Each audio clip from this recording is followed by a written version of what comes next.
Greetings and welcome to the darkroom, everybody. This is where we'll be making all of our silver gelatin prints that we create after we've developed our film. It's also where we can create photograms. There are 9 enlargers in here, you will see, and the enlargers are named for famous photographers. So for instance, I am on the Cindy Sherman enlarger. If you're ever having a problem, you can come out and let me know which enlarger it was by the name of the artist, the photographer that's on there. We have talked a little bit already about the darkroom and the enlarger. Here's the enlarger head, the column, and the base. What's this? This is the easel.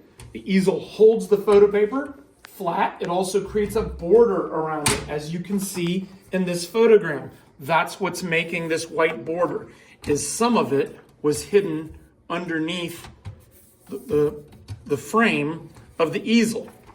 This is a grain magnifier for being able to focus your image, but we don't need to focus a negative when we create a photogram, so we don't need to mess with the grain magnifier.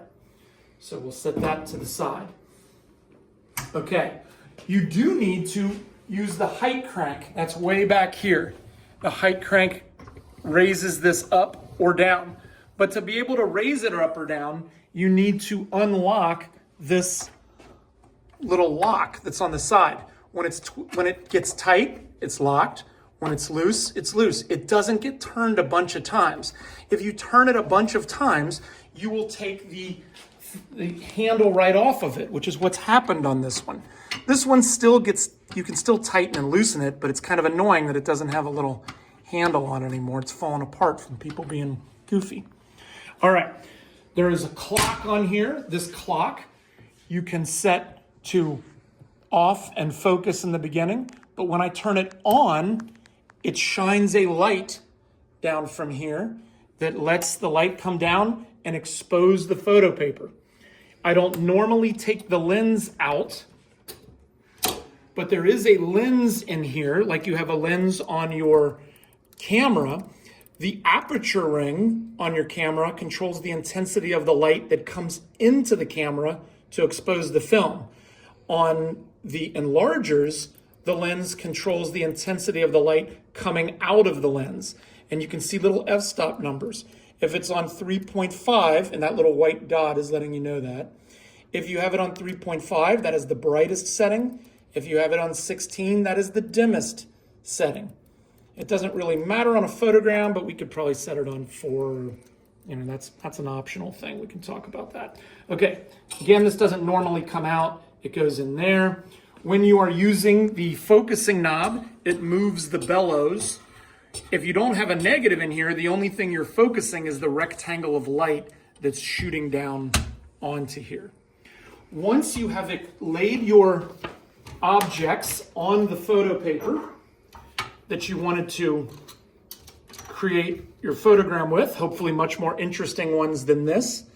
If you knew you had the light, the correct size and focused, then you would turn the clock to off and timer this time, set the clock for a particular amount of time. We'll say 7 seconds, 8 seconds. And then when the lights are off, and I'll show you the safe lights, you can see them up here. There's these safe lights that keep the photo paper from being exposed because they do not get affected by red wavelengths of light. And then I turn the clock on, and for the amount of time the clock is on, that light is shooting down from the lens and exposing our photo paper. Then we take our photo paper over to here and we go through the developer, and then this is 1 minute in here. Let it drip really good with the metal tongs, drippity drip drip. You gotta really let it do its business. Developer and stop bath are not friends. They're like Superman and Lex Luthor. They do totally different things. So you let it drippity drip, and then it goes into here for 15 seconds.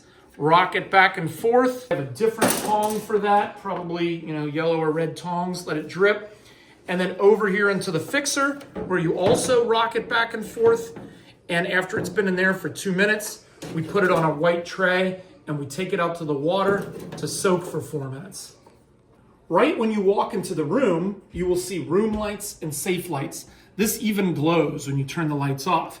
If I turn off just the room lights, they were both on. If I turn the room light off, we would be in total darkness. Right now, a little bit of the door is open, but we'd be in total darkness. You could see this. And then if you turn the safe lights on, you point up, you will see that this is what's allowing the red light to come down and keep our photo paper safe.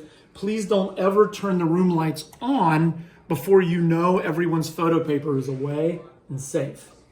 All right, I'm in that little middle room between the classroom and the dark room. When you go in here, part of what keeps this room light safe is at least one of these doors needs to be shut at all times. You used to have revolving doors. You would see revolving doors on dark rooms to get into a dark room, but you're not allowed to have a revolving door in a high school because they don't want you to get stuck in there if we catch on fire. All right, I don't know if you can see this very well, but there is a shinier side than the other side, and the shiny side is what has the magical chemicals on it. We have exposed it. We made a very horrible photogram, but we exposed it, and now it's going to go into the developer, and we're going to start rocking back and forth, and hopefully in a few seconds you will see an image begin to appear on the paper. Isn't that cool? So we threw some glasses down and a shell and one of the light bulb things, a couple little items on here. So it would be in here for 1 minute, and then you would get the tongs. I like to just use the tongs to just kind of lift it up a little bit. I'm not afraid to touch this stuff. And then let it drippity drip, drip, drip before it goes over in here. Into the stop bath. And then it will be in here for 15 seconds, like I said, and you're rocking it back and forth. And then again, I would get a different pair of tongs, and you don't even need to use tongs if you're not, like I said, I just use my fingers and wash my hands off. I got some wonderfully scented soaps. All right, then over here into the fixer, and it would be in here for 2 minutes, rocking back and forth. Show them a clock. We have a clock over here. Go ahead and close it up. Yeah, there's a clock up on the wall, a little digital clock, and that will allow you to see when a minute has gone by. For instance, if you put your photo paper in at 27, you would take it out when 27 appears again. Okay, and here's our photogram. Yours should be more interesting than this, but you can see how objects that let a little bit of light go through, they get really cool and different looking than the objects that completely block the light. My glasses were a little bit transparent, and this light, this lamp that goes inside the enlarger has some really cool details to it. This black line that you see here is light damage. That means this photo paper was kind of open a little bit when someone had the lights on, and it has exposed that edge. You shouldn't see that. Your edges should look nice and white like that, and they should be fairly even around. If you loaded it into the easel correctly. All right, and again, after my 2 minutes in here, this would go on the tray and then out into the water to wash for 4 minutes. Then we would squeegee it off, and it would be done. All right, we're out in the classroom. I've put this into the water. You would just leave the water running on here, maybe not that hard, but like this. And it would just sit here for 4 minutes. You can set a clock even if you want to. And then after it's been in there for 4 minutes, you just take it out, bring it over here, get a squeegee, and squeegee it off. I do it once on the front, once on the back, one more time on the front, and then you can take that baby and bring it over here and put it on the drying rack when the kids don't have it filled with paintings. And that's the end of the video. Did you love it or did you love it?